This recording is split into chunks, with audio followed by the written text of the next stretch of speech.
आज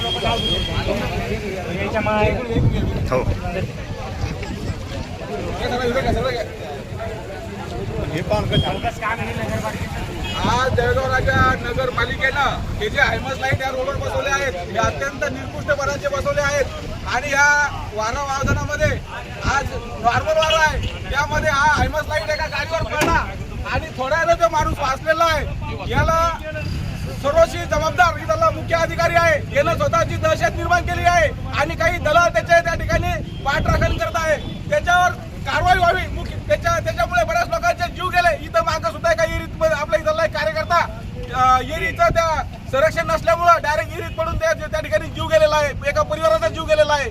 असं या मुख्य अधिकाऱ्यानं बरेचसे कामं या ठिकाणी बोगस केले आहे। त्यासाठी आम्ही वारंवार लढत आहोत आणि आम्ही आजच विभागीय आयुक्तांना त्याची तक्रार केलेली आहे आणि त्याच्यावर गुन्हे दाखल केल्याशिवाय त्याच्यावर कारवाई केल्याशिवाय आम्ही थांबणार नाही।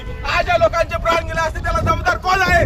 इथल्या पत्रकार बंधूंना सुद्धा माझी विनंती आहे की त्याचे पाठराखण करताना या सगळ्या गोष्टीचा विचार करा आणि मग त्याचं पाठराखण करा।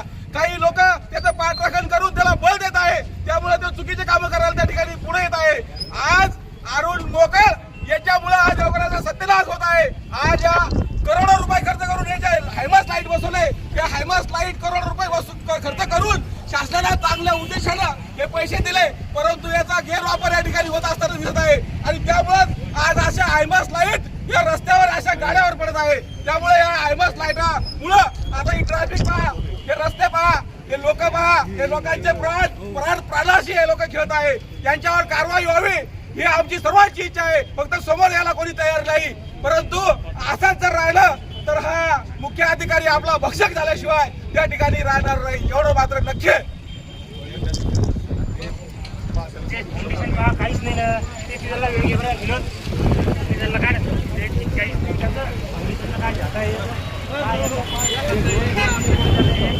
ये 4 फुट 3 फुटाचा याला काय वाटत नाही इतना बड़ा ऊपर वाजना है नीचे काय होगा सिने ये सिमेंट बात नहीं है छोड़ रे सिमेंट है ये भाई काय ये की मी असे वाटायला पाहिजे एक सिमेंट हे जे काम झालेलं आहे अत्यंत निकृष्टपणे झालेलं आहे।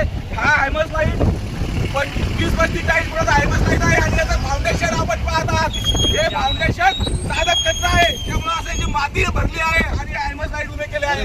आता असे हायमास लाईट